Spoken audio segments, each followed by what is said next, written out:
The fluorescent lights at the hospital discharge pharmacy make everything look like a crime scene. It's 2 a.m., and I'm still shaking from the seizure, my temple throbbing where I hit the linoleum floor 3 hours ago. The bruise is already turning purple. I can see it reflected in the plexiglass barrier between me and Mr. Henderson, the night pharmacist. He slides the paper stapled to my discharge instructions across the counter. Vimpat, $650. Vimpat. I blink at the number. My hands won't stop tremoring. I grip the edge of the counter to steady them. My HSA card should cover it, I say. My voice sounds distant, like I'm hearing myself through water. My father manages the account. Mr. Henderson takes the card, swipes it. The machine beeps once, twice, then a long, flat tone that sounds like a funeral dirge. Declined. Zero balance. The words don't make sense. I stare at the screen showing my name, my account number, and that impossible zero. That's not right. There should be money in there. Can you try again? He swipes it 3 more times. Same beep. Same zero. Says here the insurance requires prior authorization from the policyholder for this medication. He pushes the card back toward me. You'll need to contact them directly. The policyholder. My father. My phone feels like it weighs 10 pounds as I pull it from my coat pocket. The screen is cracked from when I fell. Everything tonight is cracked, broken, wrong. I step away from the counter, away from the line forming behind me, and dial. It rings 4 times. I count each one. This better be important, Rochelle. His voice is sharp, annoyed, not worried, not concerned that his daughter is calling from a hospital at 2 a.m. Dad, I'm at the pharmacy. They need authorization for my prescription, the Vimpat, and my HSA card declined. Can you approve it? Or transfer some money? Silence. Then a heavy sigh, the kind he uses when I've disappointed him again. There's been a routine IRS audit. All the accounts are temporarily frozen. Nothing I can do tonight. My heart hammers against my ribs. But I need this medication. The doctor said it's urgent. I had a seizure, Dad. A bad one. You're always having something. His tone shifts to irritation. I'm handling a financial situation right now. Can't this wait until morning? Can't this wait until morning? No.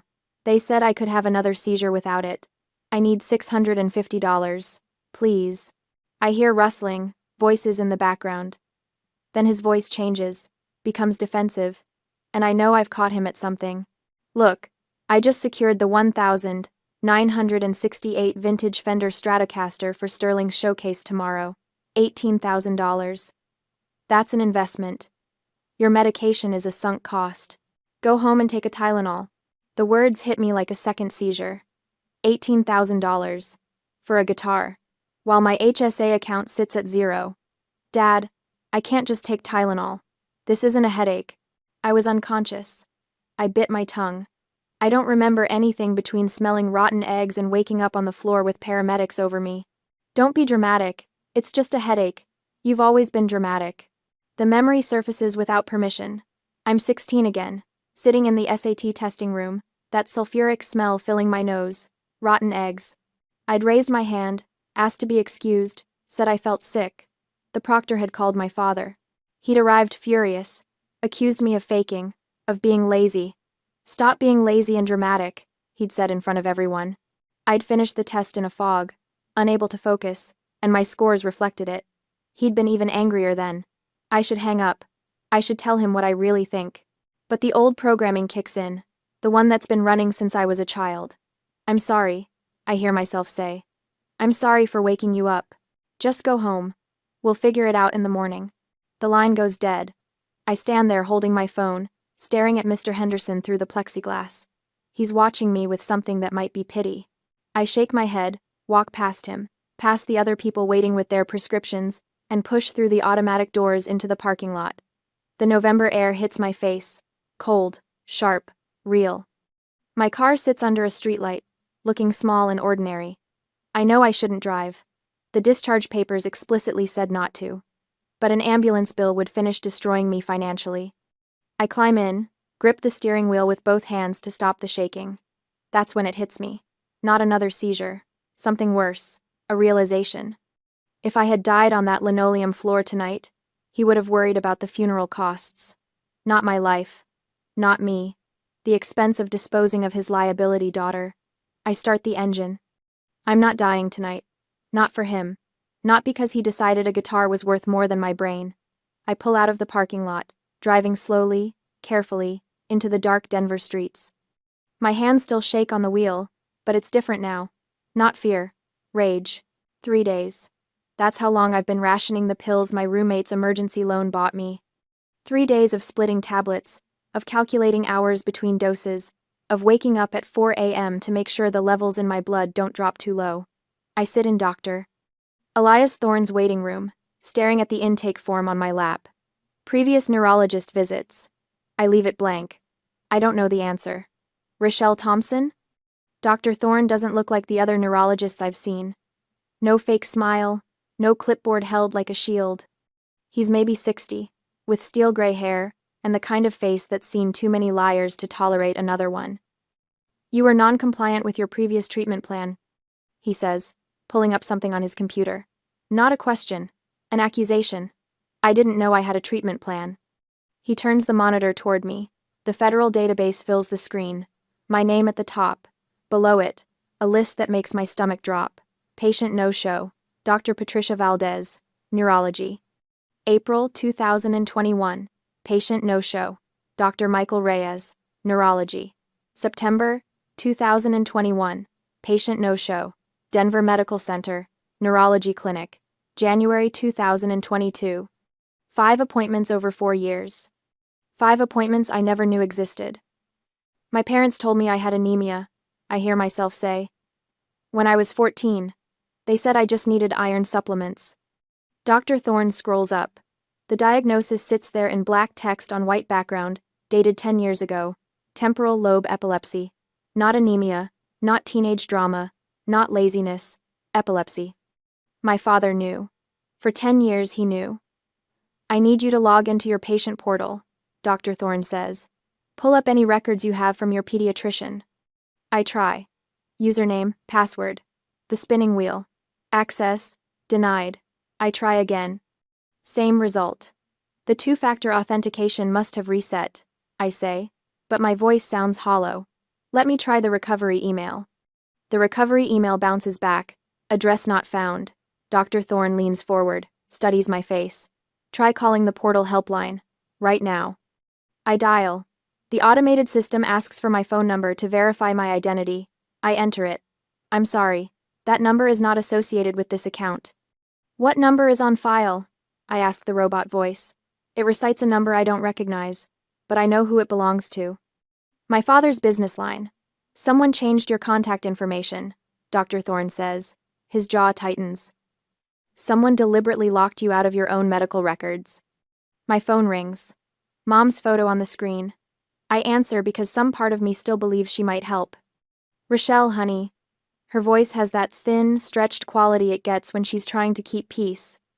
Your father got an alert that someone tried to access the insurance portal. That was me. I need my medical records. Well, you can't just go accessing things without asking. He manages those accounts for a reason. What reason? What possible reason would he have for hiding a diagnosis from me? Silence. Then, don't upset your father right before Sterling's big night. He's doing what's best for the family finances. Just be tough. I had a seizure, Mom. I could have died. You're always so dramatic. Your father says you're just stressed about school. In the background, I hear him.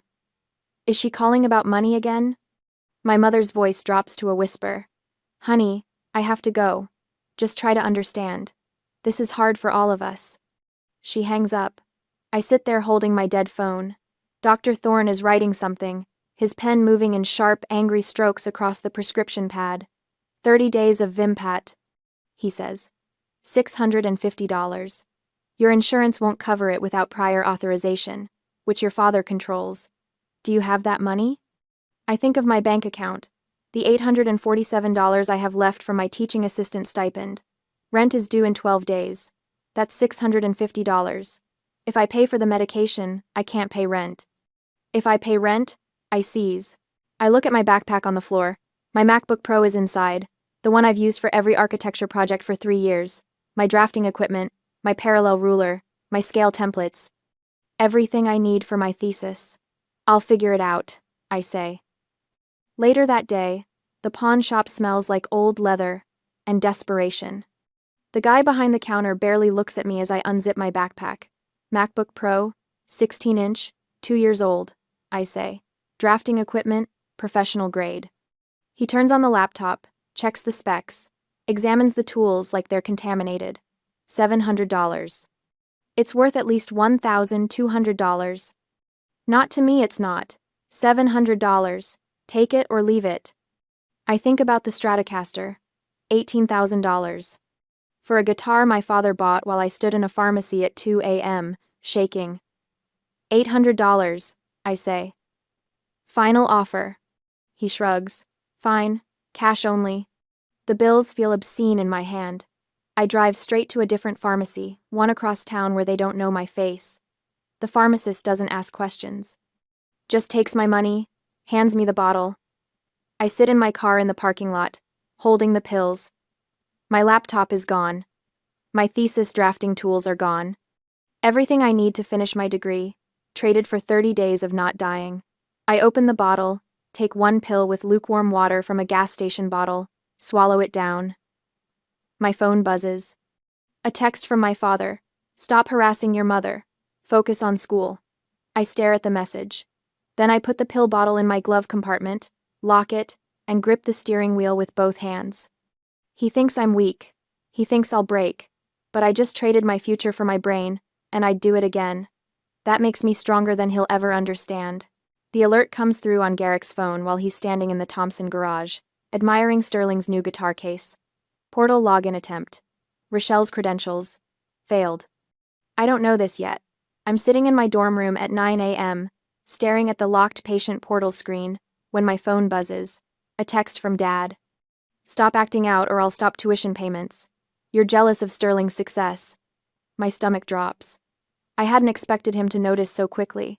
Hadn't expected him to care. A second text follows. This behavior is unacceptable. Get help. I set the phone down carefully, like it might explode. My hands want to shake, but I won't let them. Not anymore. What I don't see is the email he sends 30 seconds later. The one to Professor Marianne Caldwell, my graduate advisor. Subject line. Family emergency regarding Rochelle Thompson. The body reads, Rochelle is experiencing a mental health crisis. Please monitor her behavior carefully. She has become fixated on perceived family slights and may exhibit erratic conduct. We are concerned for her well-being and academic standing. He's building a narrative, making me the unstable one before I can tell anyone what he's done. But I have paper records. 3 days of discharge summaries, medication logs, and a diagnosis sheet from Dr. Thorne that clearly states temporal lobe epilepsy, diagnosed age 14, treatment delayed 10 years. I stack them in a manila folder and drive to Aunt Maura's house. Maura lives in a brick bungalow in Lakewood, 40 minutes west. I haven't seen her in 8 years. Dad made sure of that after Grandma's funeral. Maura's bitter about the will, he'd said. She's toxic. We don't associate with toxic people. I knock. Wait. The door opens, and Maura stands there looking exactly like I remember, just grayer. She has Dad's sharp jaw but kind eyes. Rochelle. Her voice cracks. My God, look at you. I don't know what she sees. Probably the bruise that's faded to yellow-green on my temple, the dark circles. The fact that I'm wearing the same coat I wore to Grandma's funeral because I can't afford to replace it. I need your help, I say. It's about Dad. She steps aside immediately. Come in. Her kitchen table is oak, scarred from decades of use. I spread my papers across it like evidence at a trial. Maura sits across from me, reading Dr. Thorne's notes with increasing tension in her jaw. He hid your epilepsy diagnosis for 10 years, she says finally. Not a question. A confirmation of something she already suspected. And he took my HSA card to zero while buying an $18,000 guitar for Sterling. Maura closes her eyes. When she opens them, they're wet. There's something you need to know. She stands, walks to a filing cabinet in her hallway, returns with a folder thicker than mine. The Thompson Family Trust. Your grandmother established it specifically for you. Medical needs and education. It should hold $150,000. The number doesn't compute, What? I'm listed as backup trustee. Your father is primary. When Mom died, she wanted to make sure you'd be taken care of. She knew about your seizures, Rochelle. She knew, and she was terrified Garrick wouldn't handle it properly. My vision tunnels. Why didn't you tell me? I haven't spoken to your father in 8 years. Not since he showed his true colors with our mother's will. He got the house, the cars, everything liquid. Mom only managed to protect this one thing for you, and she made me backup trustee as insurance. She slides the folder toward me, but I never had reason to access the account. I assumed he was managing it properly. The trust documents are official, notarized, dated 3 months before Grandma died. I read my name over and over. Beneficiary, Rochelle Marie Thompson. Purpose, medical care and educational expenses. Can you access it? My voice sounds strange, distant. Mora's already pulling out her laptop. I can try. Back at the Thompson house, something else is happening. Sterling is supposed to be at campus for a music theory class, but he came home sick. That's what he told Mom. Really? He needed his emergency credit card from Dad's office, the one for textbooks. He's walking past the den when he hears Dad's voice through the door. Low, urgent. I told you I'll have it by Friday. Sterling's showcase brings in investors. I've got 3 lined up who want to fund his first album. That's $20,000 minimum. Silence. Then, don't threaten me. I've been good for it before. Sterling freezes. His father's tone is wrong. Desperate. Dad doesn't do desperate. Fine. 15% interest. But I need until Friday. Loan shark. Sterling knows that tone from movies, from stories. His stomach turns over. He hears the chair scrape. He moves quickly, quietly back toward the kitchen. Gets there just as Dad emerges, phone already dialing another number. Sterling's heart hammers. He pulls out his phone, opens Venmo, types in Rochelle's username, $500. Everything he has from his part-time job at Guitar Center. His thumb hovers over the pay button. Give me that. Garrick is faster than he looks. He snatches the phone from Sterling's hand just as Sterling's thumb descends. The screen still glows with the confirmation prompt. You were going to send her money? Garrick looks at the screen, his face turning purple. He hits cancel with a violent tap and shoves the phone into his own pocket. You don't send her anything. Ever. Do you understand? She's my sister. She had a seizure. She's manipulating you. Dad's voice drops to something cold and precise. Rochelle is on drugs. Has been for months. That's why she's acting erratic, making up stories about medical conditions. She's using you because she resents your talent. She always has. The words should sound true. Dad's voice has that certainty it always does. But Sterling keeps hearing the phone conversation, the desperation. And he thinks about Rochelle at Thanksgiving 2 years ago, talking about her architecture thesis, her eyes bright with actual passion. I want my phone back. When you prove you can be trusted. Dad pockets it. You have a showcase in 36 hours. Focus on that. At Mora's kitchen table, the trust portal finally loads. Mora has entered her backup trustee credentials, gone through 2-factor authentication sent to her phone. The page refreshes. Account balance, $2,100. I stare at the number. Mora goes pale. That's impossible. There should be over $147,000 more. My hands are steady now. Perfectly steady. Show me the transaction history. She clicks. The list loads. Pages and pages of withdrawals. Most of them marked Specialized Educational Consulting, with payment going to something called Thompson Solutions LLC. That's a shell company. Mora says, I'd bet my house on it. I pull out my phone, search Thompson Solutions LLC. Nothing. No website, no business listing. A ghost company that exists only to drain my medical fund. Look at the dates. I point. Mora leans in. March 2019. $8,000 withdrawal. I Google Garrick Thompson gambling and find a Reddit post from that month about a poker tournament in Boulder. Big losses. October 2020. $12,000 withdrawal. Sterling's first professional guitar. The Martin D28. I remember Dad bragging about it. Last month. $18,000 withdrawal. The Fender Stratocaster. My brain surgery fund. He used my brain surgery fund to cover his gambling debts and buy Sterling's career. He stole from you. Mora's voice shakes with rage. He stole from his sick daughter to fund his golden child. I should feel destroyed, should feel betrayed. Instead, I feel something sharp and clear and cold sliding into place behind my ribs. We can sue, Maura says. We have everything. Bank records, trust documents, medical proof you were denied care. I shake my head slowly. He'll destroy my reputation and education before we ever reach court. He already started. He has power I don't have. I pause. Yet, Maura studies my face. What are you thinking? He thinks I'm just a sick, jealous girl. I need him to keep thinking that. I stack the papers carefully, precisely. My architectural training showing. I have 36 hours until Sterling's showcase. Time to use his arrogance against him. The expression on my face must be something new, something Maura hasn't seen before. She leans back, and I swear she's almost smiling. You're Gloria's granddaughter, after all. I drive back to campus with evidence that could destroy my father. But destruction isn't architecture. Architecture is about building something new from broken materials. And I'm an architect. 2 days later, they arrive at 3 p.m., while most students are still in afternoon classes. I watch them from my dorm window. Garrick's Mercedes pulls into the loading zone like he owns it, and Deidre emerges first, clutching her purse with both hands. The concerned mother costume is perfect. Navy cardigan, pearls, the whole performance. I open the door before they knock. Rochelle. Garrick doesn't ask to come in. He walks past me, scanning my room like he's cataloging evidence.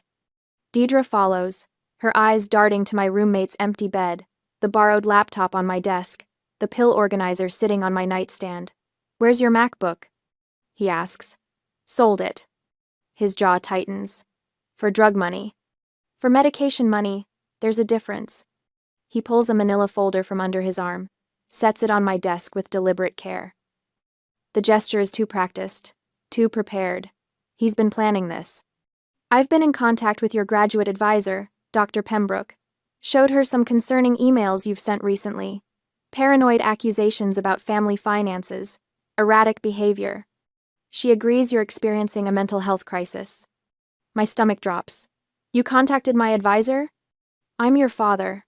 I have every right to be concerned. He taps the folder. The laptop sale. These wild conspiracy theories about a trust fund. Your mother and I think you're having a drug-induced psychotic break. Deidre moves closer, her voice soft. Honey, we want to help you, but you need to admit you have a problem first. I look at her. Really look at her. She believes this. Or she's convinced herself to believe it because believing it is easier than facing what Garrick actually did. I don't have a drug problem. I have epilepsy. You know that. You've known it for 10 years.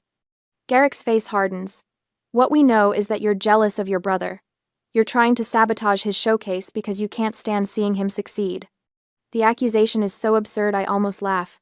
But then I see the printed emails in his folder. My messages to Aunt Maura. My attempt to access the trust portal. He's been monitoring everything. Stop harassing the family, he says. His voice drops lower, becomes almost gentle. The tone he uses right before he destroys something. Or, I'll file for an emergency conservatorship. I have a psychiatrist willing to sign the papers. You'll be in a psychiatric ward by tomorrow morning. The threat lands like a physical blow. He could do it. He has the documentation, the narrative, the concerned parent routine perfected. Who would they believe?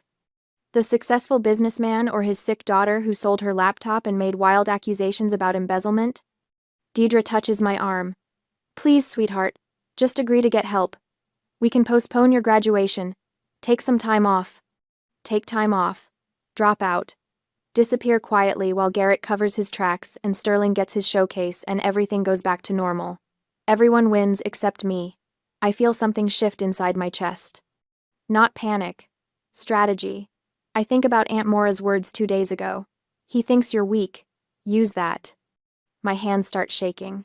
Not from the medication or fear, from the effort of making them shake on purpose. I let my knees buckle slightly, catch myself on the desk. Dad. My voice cracks perfectly. Dad, I'm sorry. He blinks. Wasn't expecting that.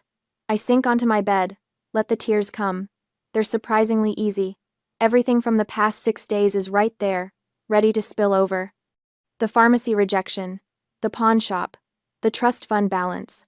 I just redirect it, reshape it into what he needs to see. The seizure. I sob. It messed me up. I was confused, paranoid. I thought you were trying to hurt me, but that's crazy. You're my father. You wouldn't do that. Deidre kneels beside me. Oh, honey. I made everything up in my head. The trust fund, the invoices. I was looking for someone to blame for being sick. I grab her hand, squeeze it. I didn't mean to cause trouble. Please don't lock me up. Garrett crosses his arms, still wary.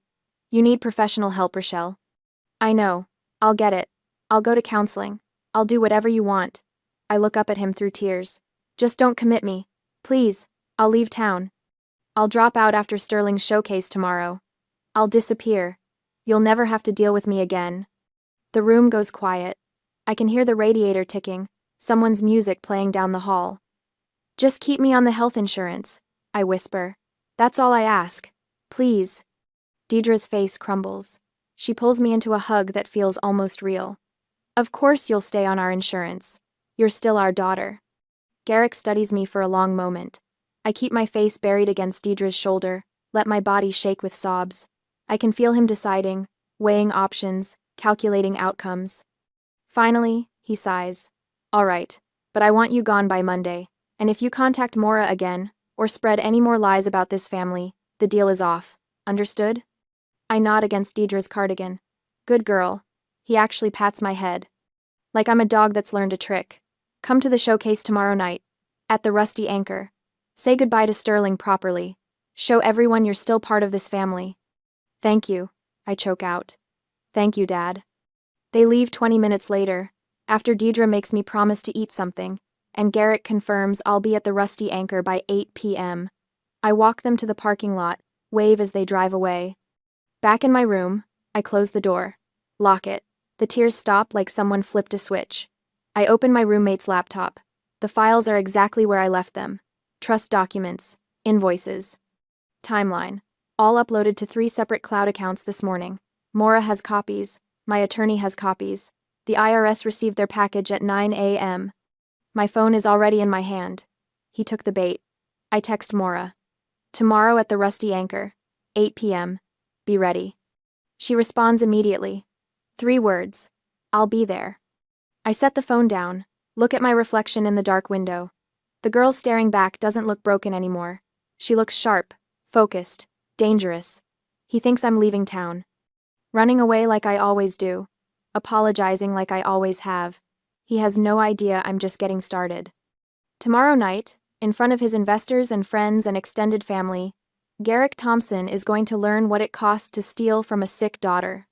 He's going to learn that the broken girl he patted on the head today has been building a trap for 6 days, and tomorrow at 8 p.m., that trap is going to snap shut around his throat. I smile at my reflection. It's not a nice smile. That's my good girl, I whisper, mocking his words. Then I open the laptop and start drafting the presentation slides. The next evening, the Rusty Anchor smells like beer and desperation. I arrive at 7:45 p.m., slipping through the back entrance near the loading dock while the front doors are clogged with investors in expensive suits and family friends air-kissing each other. The crowd is larger than I expected. Garrick has outdone himself. Through the backstage curtain gap, I can see him holding court in the VIP section. The 1968 vintage Fender Stratocaster sits on a display stand beside him like a trophy, stage lights catching the sunburst finish. $18,000 of stolen money, polished and gleaming. This guitar represents sacrifice, Garrick announces to the cluster of potential investors around him. His voice carries that practiced humility that makes my stomach turn. A real investment in real talent.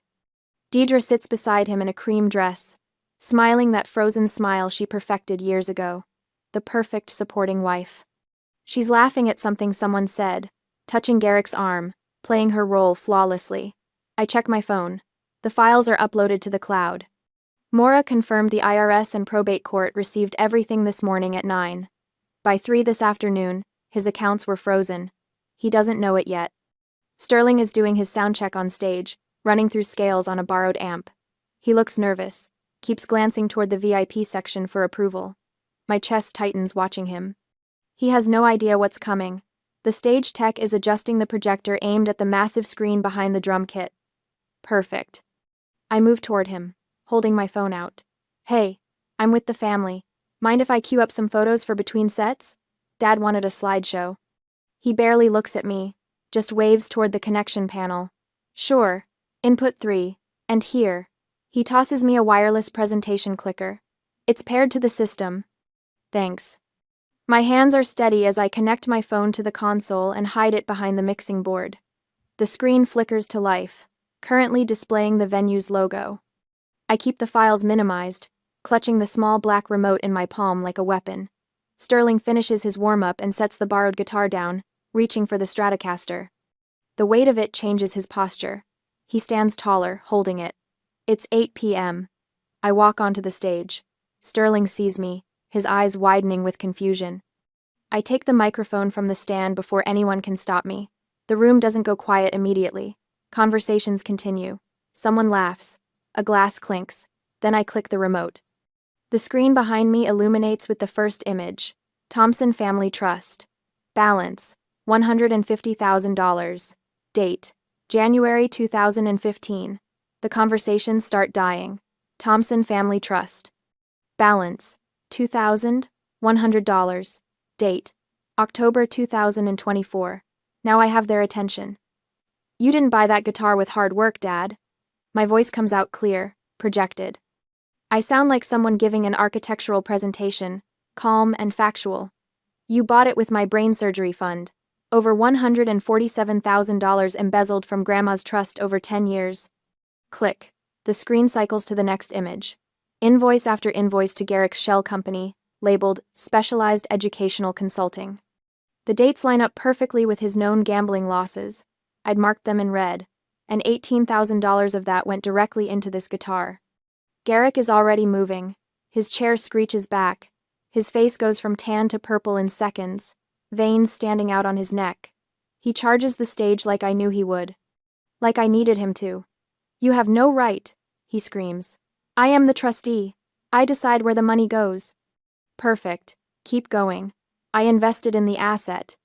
He's jabbing his finger at Sterling, at the guitar. Sterling, you are a liability, Rochelle. You're a sick money pit who would have wasted it on pills. The room goes absolutely silent. Someone's phone is up, recording. I can see the red dot from here. Several phones. Everyone is capturing this. His own words, in front of investors, family, friends, extended relatives. He's destroyed himself. Sterling stands frozen, holding the $18,000 guitar. His face has gone white. He's staring at Garrick like he's seeing him for the first time. Dad. Sterling's voice cracks. She's your daughter. She's a liability. Garrick repeats it, spittle flying. A sunk cost. I made the right financial decision. Sterling looks down at the Stratocaster in his hands. The stage lights catch the finish, that perfect vintage sunburst. He runs his thumb over the strings once. Then he grips it by the neck. If this is an investment, Sterling says quietly, I'm liquidating it. He lifts the guitar high over his head. For a moment, everyone thinks he's just posturing.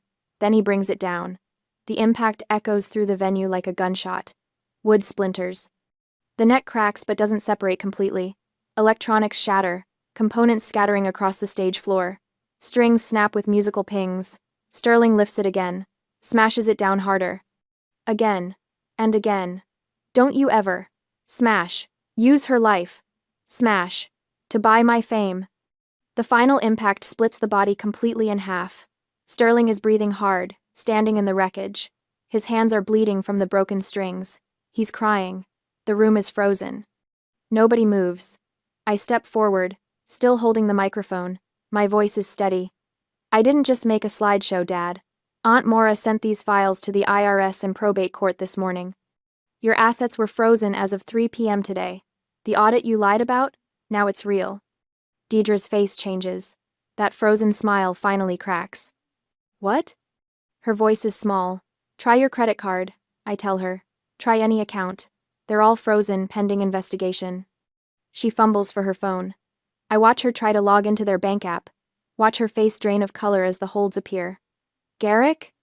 Her voice rises to a panicked pitch. Garrick, what did you do? But Garrick isn't looking at her. He's staring at the shattered guitar, at the investors already backing toward the exit, at his son, standing in the debris of his investment. Someone in the crowd speaks up. I want my name removed from any association with this venture. Another voice. My attorney will be contacting you. They're leaving, one by one, then in clusters. The VIP section empties. Family friends suddenly remember other obligations. Extended relatives develop urgent reasons to depart. Within 5 minutes, the venue is half empty. Garrick stands alone in the space that was packed with admirers. His investment, his Golden Boy showcase, his perfectly crafted narrative, all destroyed. The shattered guitar pieces scattered at his feet like evidence. Sterling sets down the broken neck carefully, almost reverently. He walks past Garrick without looking at him, climbs down from the stage, and comes to stand beside me. I'm sorry, he whispers. I didn't know. I know. I squeeze his shoulder. You do now. Garrick finally speaks. His voice is hoarse. You've destroyed this family. No, Dad. I meet his eyes. I survived it. The morning light fills my new apartment the way it never did in that dorm room. 6 months since the showcase. 6 months since Sterling destroyed an $18,000 guitar to prove I was worth more than wood and strings. Unit 4B isn't much. Second-hand furniture from Craigslist. Plants on the windowsill that I've somehow kept alive, but it's mine. 8 o'clock. I stand at the kitchen counter with my pill organizer. I pop Tuesday open and shake the Vimpat into my palm. 1 pill. I swallow it with coffee. No shaking hands, no panic, just routine. 6 months, seizure-free. I open my mail, and there it is. The envelope with the state seal, driver's license. Reinstated. The photo is terrible, but I'm smiling. I run my thumb over the laminated surface, and something cracks open in my chest that isn't pain. My phone buzzes. Mom's name appears. I watch it ring. It goes to voicemail. Rochelle, please. Her voice is thin, desperate. The bank is foreclosing. Your father's accounts are still frozen. We'll be homeless. You have to help us. Family helps family. The old Rochelle would already be opening her banking app, would be driving across town to save people who let her brain starve. I open my texts instead. You sold me out to keep that house 10 years ago. You had the medicine in your hand and threw it away. I'm not saving you this time. Send. I block the number before she can respond. No hesitation, no guilt, just a clean boundary, held. The trust fund came through probate 2 months ago. The forensic accountants found Garrick had stashed assets in a separate holdings account. The court liquidated his Mercedes and the studio equipment, and since the trust was a preferred creditor, I got paid before the banks took the house. $89,000 after legal fees. Maura helped me set it up the way Grandma intended. Tuition paid in full, medical expenses covered. A new MacBook Pro for my thesis work. Doctor Thorne's last appointment, he'd studied me. You're managing this beautifully. Not surviving. Managing. I see Maura every Sunday for brunch now. Therapy every Wednesday at 4. Processing what it means when your parents choose a house over your life. Someone knocks. 3 quick raps. Sterling stands there, acoustic guitar case in one hand, backpack over his shoulder. 20 now. Working 2 part-time jobs and taking classes at community college. Brought lunch. He holds up a sandwich bag. And this. He pulls out a folded $50 bill. Sterling. No. It's my monthly payment. For the pawn shop debt. I told you that's settled. And I told you I'm paying you back anyway. He pushes past me. Sets the 50 on the counter. You sold your laptop so you could live. We eat at my coffee table, and he tells me about his music theory professor, about the open mic night he played last Thursday. His voice is lighter now, not carrying the weight of being the golden child anymore. After lunch, he pulls out the acoustic guitar, plays something simple and sweet. I return to my drafting table by the window, sketching elevations for my thesis. The afternoon light stretches across the floor between us. 2 siblings in a modest apartment, both free. When he leaves at 5, I watch him walk to the bus stop, guitar case bouncing against his back. Then I see my driver's license on the fridge, held by a magnet shaped like a tiny house. I pull out my journal and write. I used to think love meant sacrifice. Dad taught me love is a transaction. Assets and liabilities. But Sterling showed me love is smashing a guitar when your sister's life is worth more than wood and strings. I didn't just survive. I won. I close the journal and look around Unit 4B. The plants, the furniture, the MacBook Pro, the pill organizer on the counter, Tuesday's compartment empty. Mine. All of it. Mine.